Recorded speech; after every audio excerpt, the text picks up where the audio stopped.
Hi, welcome to our podcast episode titled Challenging the Standards, where we will be talking about sports and the effects on eating habits. We will also be talking about disparities between male and females and how it affects an individual. This is a way for us to connect and share this message with you. This is a call with Kelly Morales, a former athlete, a former youth soccer coach, and a current teacher who has raised two kids up into the collegiate level. We're talking about building a supportive and a good atmosphere for young athletes and building in a good mindset for them. And I guess this question is, you coach youth soccer, or you coached. So how did you create that for your kids? So I would say, especially at the youth level, you really want to focus on development of a player. And so not just in development of skills, but in being a good teammate. And what does that look like? What does it look like to be a good teammate, a good athlete, and a coachable kid, right? So you want kids that you want to support them as they're growing through the process, and also teach them both the physical and the mental skills to get them to those next levels.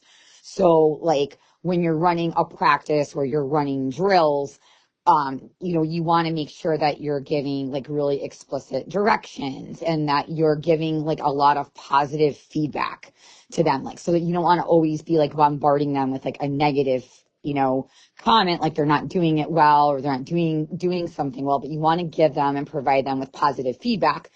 And in order, when you give positive feedback, it gets kids to want to do more. And then when you also tell them, when you commend them for being a good teammate or passing a ball, that makes them want to do that again.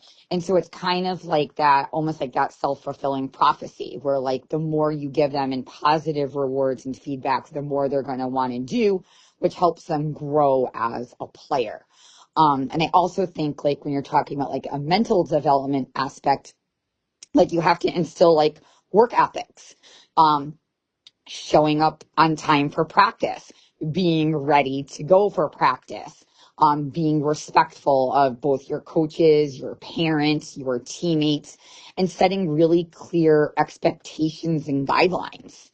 And if kids aren't willing to do that, it has to start at the youth level. And unfortunately, there has to be consequences. If a player isn't willing to live up to the expectations of that team, there has to be, some type of reprimands given, and even watching Rachel grow as an athlete from a kid, she had a really great coach who instilled a lot of those, what would you say, Rach? A lot of those positive mindsets, growth mindsets, right? You're never going to grow and become a better player if you don't have positive role models. If you don't have role models that set really clear guidelines and expectations, both for what the expectation of play is, but also the expectation of the person. You can have great athletes out there in the world who are total jerks. And so at a youth level, you're trying not to create the diva player, right? You want to create a kid that is well-liked, well-rounded. And maybe at the youth level, they're not the best athlete. They're not the best ball player. But oftentimes those kids will work the hardest and they eventually end up becoming the better athletes. Okay, yeah, and another question, there's what you just said actually goes back on something we've been saying, and it's how should an athlete focus on not comparing themselves to someone else, and how they should focus on what they're good at and grow like that. Are you talking more at a youth level? Yeah, definitely at the youth level. Right. So I think that everyone has to understand, in every aspect of life, you are not the same as anybody else. You are uniquely you. And I think when you have to focus on what do you bring to the table? How do I benefit the team? What positive things do I bring? Maybe you're not, if you're talking about softball, maybe I'm not the best hitter. Maybe I'm not the kid that's going to hit the home run every time. But I'm going to be the kid that's on the fence cheering for my teammates, no matter what's happening. Like I might go out there and strike out every single at bat, but I'm going to cheer the loudest and I'm going to be the most encouraging kid on the team, right? So everybody brings something to the table. And if you're constantly comparing yourself to somebody else, the only thing you're looking at is the negatives and not the positives. And I can think back, with Rach, like being a kid, watching her grow, it was rough. Like it was rough for a while when she was like learning how to hit and transitioning and stuff. And, we just always kept encouraging her to do her best to try to not give up. And I think when you can, as an athlete, you can surround yourself by those positive role models and positive influences who teach you to always find like the light in something and like don't worry about what somebody else is doing. You just focus on you. Like let's focus on this one small thing. Like each day, like we focus on this. And then after a while, you look at something else and you can just continue to build. Especially if you're talking youth athletes, like a lot of kids that start off as being like really phenomenal youth athletes often aren't the ones that end up making it in the long run, because sometimes those aren't the kids that have to work very hard. Yeah, or they also don't have the mental The mental dexterity. toughness, because sometimes at a younger age level, like they're not the kid that's like criticized. They're like, oh, they're so good. Look at Susie. She's the best player on the team. But then sometimes as you get older, that doesn't transition into a well-rounded player. It transitions to sometimes a kid who thinks like, oh, I don't have to work very hard, or I'm the best. And then you have egos. And not always the best teammates because they've been put up on a pedestal for so long. So I think it's really important when you're developing like that growth mindset or mental toughness for a kid that yes, you want to give them positive reinforcement, but you also want to keep them grounded, right? Like you want to make sure that they stay humble. And, like, yeah, I can be like, oh, that's a really great job or great. Like now we're going to work on this, right? So you don't want to just be like, oh, you're a superstar. You don't have to work on anything. Everybody has something they can get better at, no matter what part of life you're in. And if you can take like that life skills and put that into being an athlete, you get the best of both worlds. You get the kids and the athletes that are well-rounded, grounded people who have a lot of respect for both themselves and the people around them. And I think that's what kind of sets a lot of people apart. Aspect of mental health that we haven't talked about yet, which is seen especially in the youth, is eating disorders and how these impact athletes. Um, if you want to talk about that. It's a common argument now that eating disorders are becoming more and more normalized in sports, and I absolutely agree with it. I think, especially in youth sports, especially in specific sports more, but it seems like it's being encouraged more by coaches, trainers, anyone really, anyone, parents, teammates. It's just becoming the atmosphere, especially gymnastics. I've seen so much. It's such intensified workouts, training, conditioning, and like these athletes, they can join gymnastics when they're like young, like 5, 6, 7, and they're just immediately told that they have to be perfectly fit. They have to be thin because they have to go, flying around. Eating disorders are almost not even disorders themselves, but the idea of being healthy in sports is kind of getting askew, and the athletes aren't getting this positive outlook on how they should be eating and dieting and how they should properly prepare themselves for the sport. Is that what you're Yeah, it's like these coaches and everyone's saying that like it's the idea that you have to be thin to do well. You have to be skinny to perform. And it shouldn't be something that is so normalized. It shouldn't be something that's talked about at all. There are certain positions where you do have to be thin, but you shouldn't make someone think that they absolutely have to. That's what they have to do.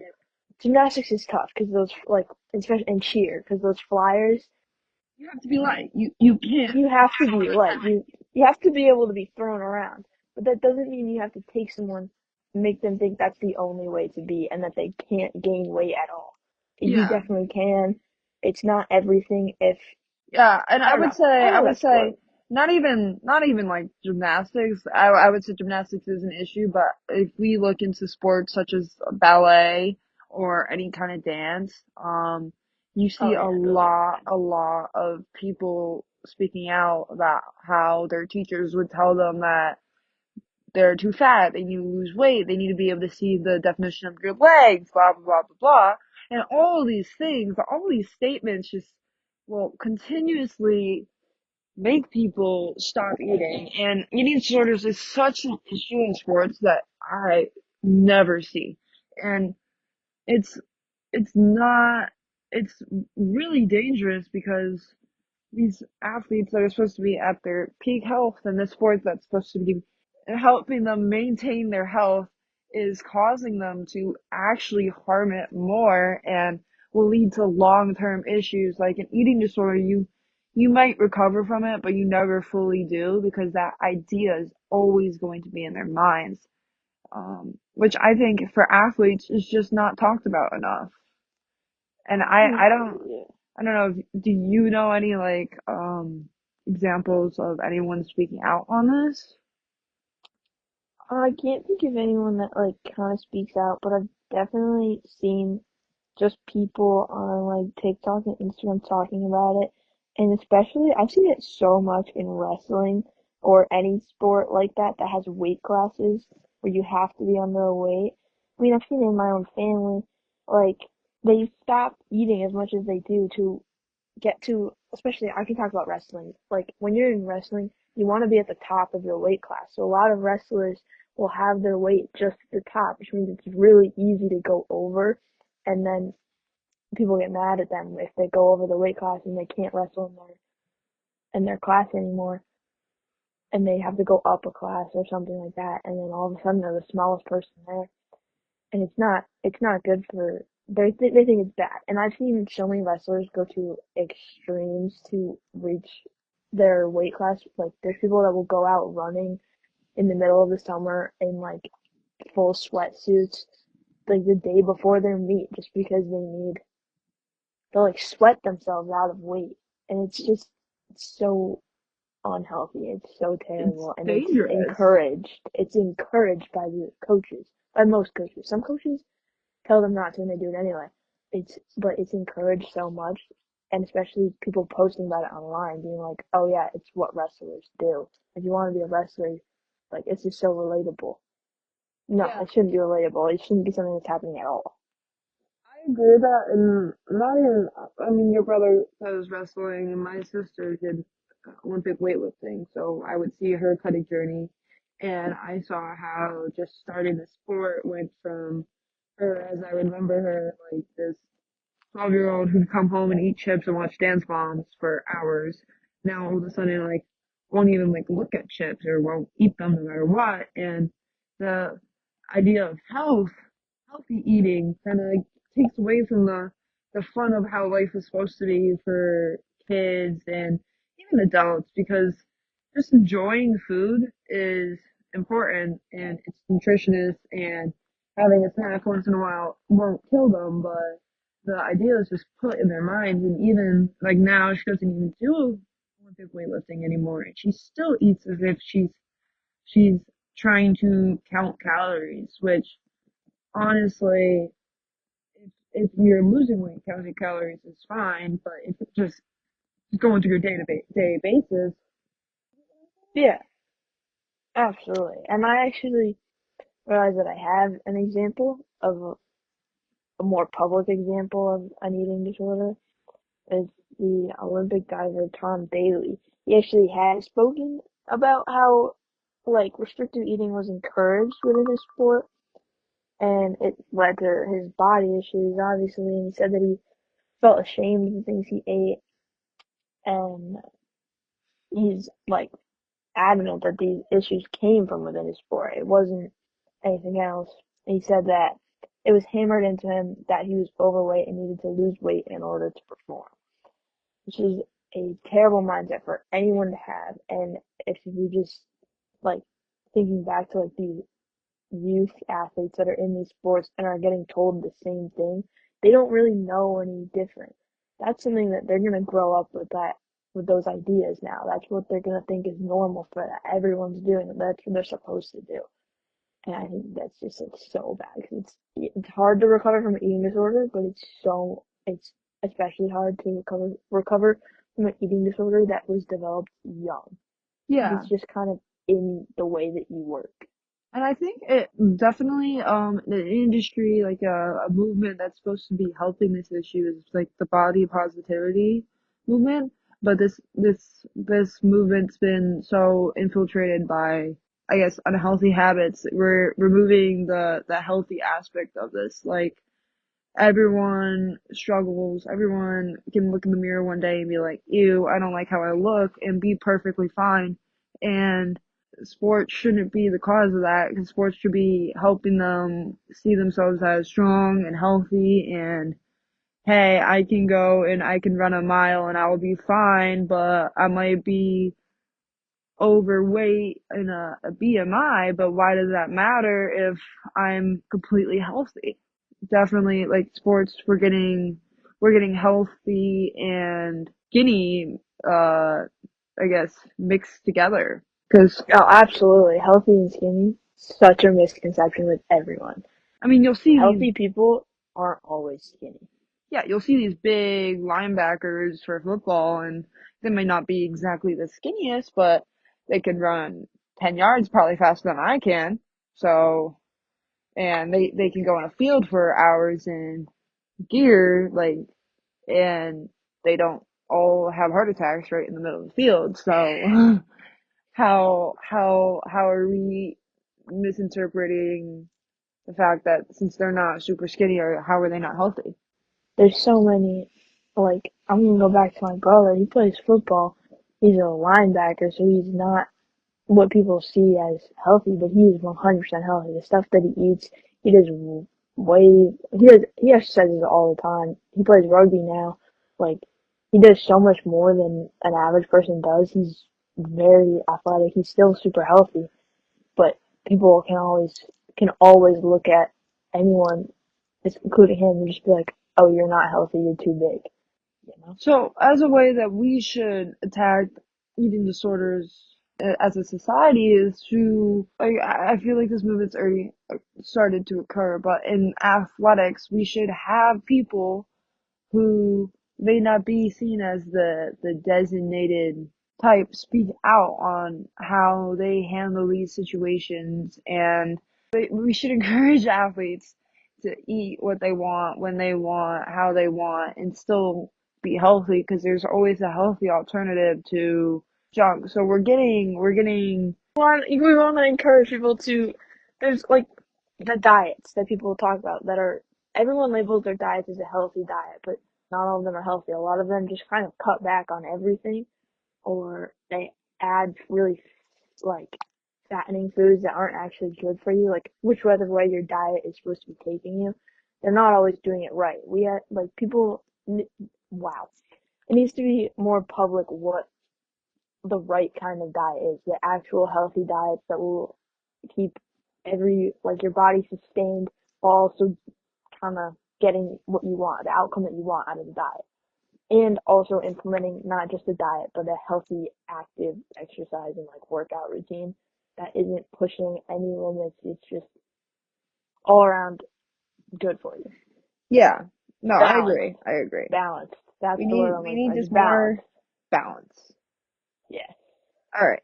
Last topic I want to talk about, and then we can probably be done. Talk about how the disparities between male and female in sports can also cause mental health issues.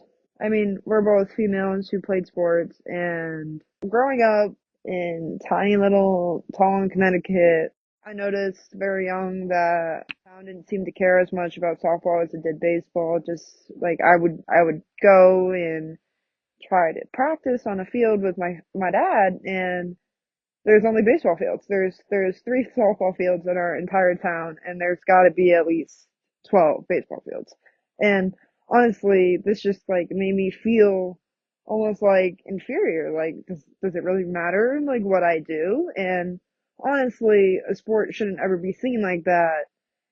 It's only in a little kid's mind, and we see it still in like professional sports or colleges. And the sports, the female sports, just don't seem to be cared about. And I would just say that's like really harmful to how they perceive themselves, like, and perceive Yeah, how everyone must view them. it just kind of makes me feel like, are they really needed? Like, I don't Yeah, know how to oh, word it this now. puts the mindset of I'm not enough, I don't matter into a bunch of young kids, which will lead to the depression that we talked about earlier. Yeah, it makes me feel like I found the word. I was like insignificant. It just automatically. And it doesn't even matter how they perform. Just Yeah, I don't know. and this gender gap, obviously there's biological differences that make men better at sports than females, but at the same time, that doesn't mean they matter more. And No, someone in absolutely youth not. sports, like, who cares that at this age we all perform the exact same? Like, when we're 8 years old, we're all performing the same. Once the kids start becoming like, there's the freaks out there that are already like 6 feet tall at 12, and they're a genetic freak. Obviously, they're gonna be better, but there's always those. I mean, I played with girls when I was 10 that were like 5'4", and they could hit bombs, and the fact that our sport is just so not cared about in the younger age because there's no professional level that's gonna make a job for us as we get older.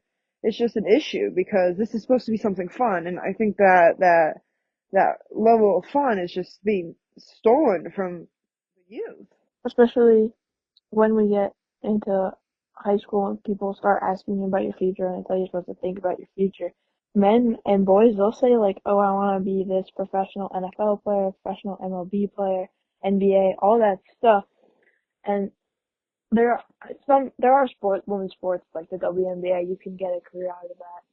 That's the only one I can think of right now. But like Well, all the other sports, like you tell someone that a lot of times parents encourage people to not try and pursue like softball past anything past college because it's just not realistic. But like it's more realistic for men just because they have more teams, more opportunities, like that kind of stuff. It not makes even just that, they have the viewership, and yeah, honestly, the viewership, I would say it makes like sense because there's not as much. I feel like if you go and you watch a girl sport that's actually good, you will honestly enjoy it the same way. But the issue is that our society doesn't push for girls as they push for men, and there's not the advocacy and the advertisement and all of this influence on women, which has been a fight for years for equality. yeah, and like all these things, all these differences between the two genders, it builds like this automatic rivalry between like high schools will have. I know our high school we do like the softball versus baseball thing because the baseball boys are determined that they can hit like home run after home run off of our pitcher and off of us, thinking they can demolish us. And like I think some college teams they kind of do men's versus women's like basketball or something, soccer, just as a little exhibition game. And there's always some kind of rivalry, like the men. A lot of the time, the stereotype is that the boys always think that they can do better just because they're biologically bigger. They biologically could do better in some of those sports. And just I feel like that can contribute a lot to. Yeah, and this I would say is like mentally damaging because the fact that I guess we're seen as inferior is totally like it can totally like harm you and how you see the sport, and like what's the point of all this? Because I would say, like, for years I was super upset because I just thought, like, well, like, what's the point of even playing because nobody seems to care about us. And putting that in the, I guess, my young self was not helpful for how I was going to grow. And now today we see a lot more growth in female sports, and WNBA stars can actually start to kind of make a living with their career. And there's more professional leagues for softball and volleyball and lacrosse, and we're seeing that growth. So that can only happen if we keep pushing for it and we keep advocating for it, and the like outreach of many programs still continues. Athletes today we know struggle with many various mental health issues such as depression, anxiety, eating disorders, judgment, Yeah. stress, etc.